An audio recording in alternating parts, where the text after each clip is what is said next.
You don't have to believe me. In fact, most don't. But since you've brought tea and I've still got blood beneath my fingernails, I figure you deserve the story. It was early. Dawn had just scraped her fingernails across the edge of the sky. That pale kind of light, thin, hesitant, like even the sun didn't want to wake up. I was sitting on my stone. You've seen it, right? Flat-topped, sun-baked, worn down from years of my weight pressing into it. I call it the throne, not because I rule anything, but because it's the only place in this damn jungle that feels like it remembers me.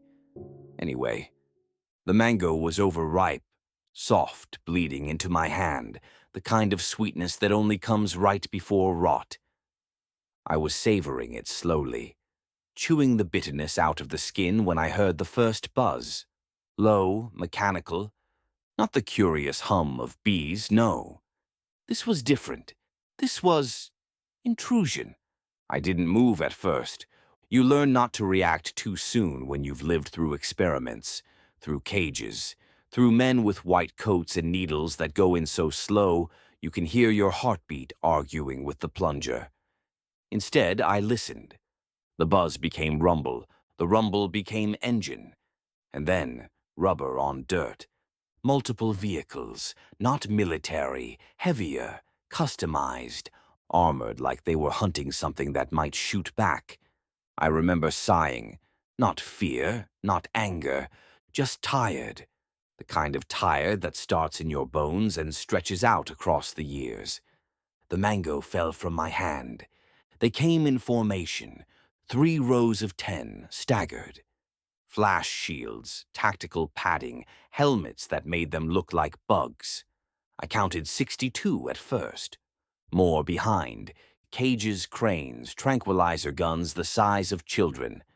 And a net. Would you believe they brought a net? I didn't stand. Not yet. There's a certain joy in letting them think you're just observing. Like a man staring at raindrops and choosing which one to catch. One of them, scar down his cheek, eyes too small for the size of his ambition, stepped forward, raised his voice, tried to speak with authority, like I hadn't heard 1,000 men try the same trick from behind glass walls. He shouted, "Submit," as if that was ever on the menu. I let him finish his sentence, let him take one more self-assured step. Then I stood, not quickly. No. That's what they expect. I stood like an old god remembering his name.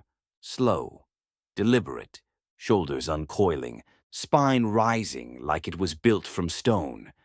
I heard them inhale, that collective gasp, like prey when the wind shifts and they realize the predator isn't sleeping anymore. He lunged, baton crackling. I caught his arm mid-swing. Not hard, just enough. Bones are funny things. They don't scream, but they whimper when you twist them against their design. He dropped. I kept his baton. 2 others tried to flank me. Tacticians. They moved with precision, like chess players who thought they were in control of the board. I crushed one against the cage truck. Left a dent so deep you could see his outline. The other got close enough to stab me in the side.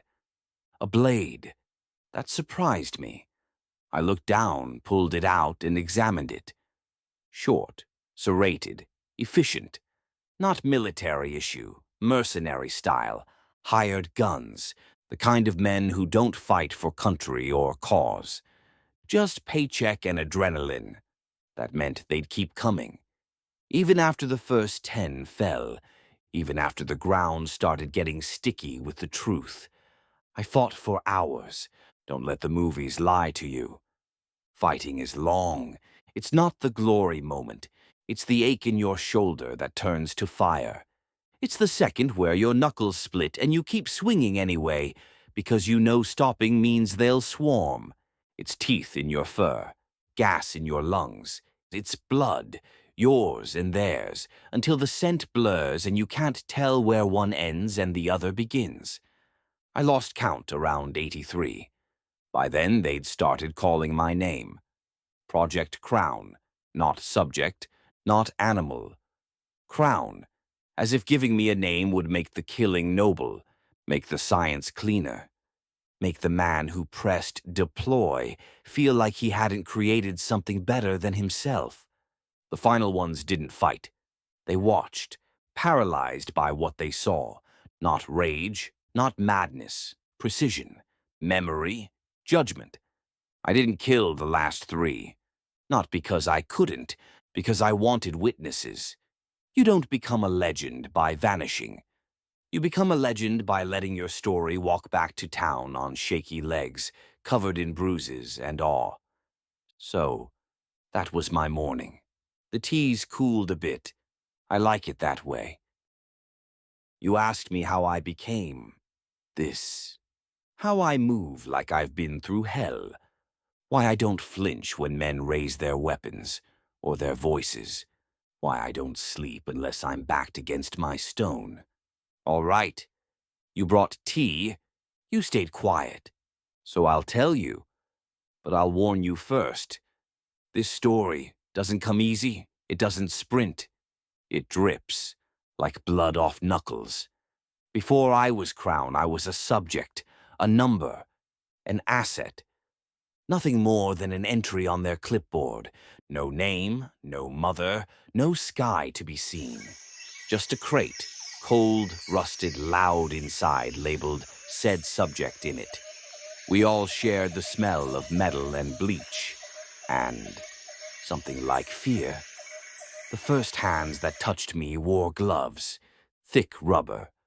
Not out of respect, but disgust. They didn't look at me. They didn't speak. They just moved around me like I was furniture or just property. I remember they brought me far underground, to a place without any seasons, without any birds, or anything you'd call life. It wasn't a zoo. It also wasn't a lab either. It was worse than any prison might think you're familiar with. It was a proving ground for excellence of the highest standard. They called it Black Site 12, but I called it the Never Step, because time didn't move in there. Not really. You just existed in stillness and silence, then static. There were others, more gorillas like me. Some of them were smaller, chimps. One jaguar. He didn't last. The jag was a fool who screamed every night until he got the attention he was asking for, then stopped making sounds altogether. After that, the air smelled like blood for a week. Most of my caged company didn't make it to year 3. Some cracked then. Some vanished. A few just stopped responding in a daze, like the fight drained right out of their bones. As for me, I've learned. I've watched. I've waited. They tested me. The uniforms fed me puzzles like I was a toddler. All my books, every video, endless rounds of human behavior studies. They thought I was mimicking like a parrot. But no, I was cataloging. I was understanding and adapting to the knowledge. One of them, the lead researcher, he used to whisper to me at night, like I was a diary no one else could read. This researcher told me about his failures, his family, and his fear of losing funding. He was the one who gave me my name. Crown. He said I was the apex. He said I was the final piece. He said, "You're not an animal anymore. You're a legacy." I stared at him for a long time after that. I didn't blink, nor did I move. Because if you stare long enough into a cage, you learn which parts of expressions mean strength in thoughts or weakest of stature. I just thought about what he meant. To be called something you never asked for. There was a girl, a young tech assistant, gentle in a way the others weren't. She brought me apples. She really did talk to me like I could listen. Sometimes I was. She once asked me softly, "Do you know what they've done to you?" I didn't answer, but I never forgot the question. One day, it all went quiet. The alarms stopped. all the cage doors unlocked. Maybe she was the one who did it. Maybe someone higher up even pulled the plug.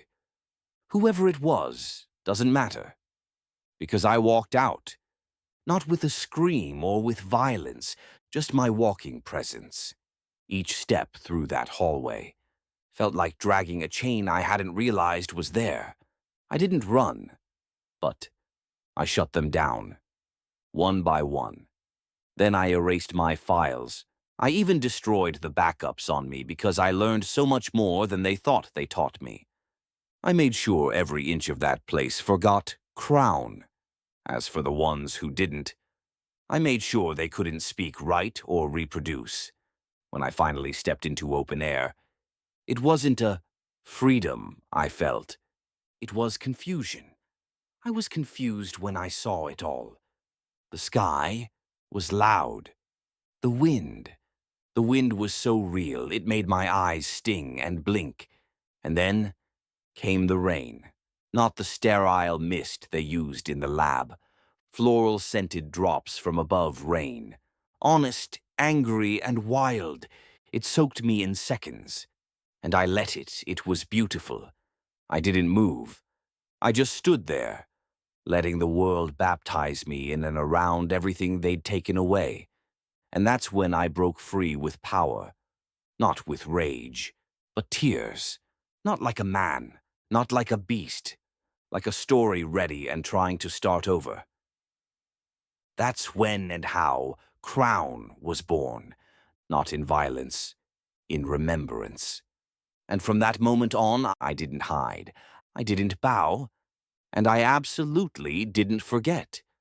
I went into the jungle through my newfound sense of smell, not to escape, to remember who to become. It was a primordial feeling.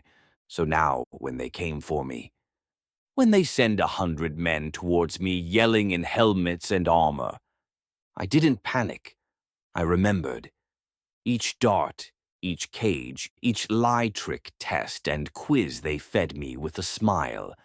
I stand up, slow, deliberate, like something they should have killed, before it learned what it was on an apex scale. So, that's the story. You wanted to know why I fight like I do? It's because every breath I take is one they tried to design out of me, and I'm still breathing, a ghost made of muscle and memory. They tried to build a monster, but I haven't even started yet.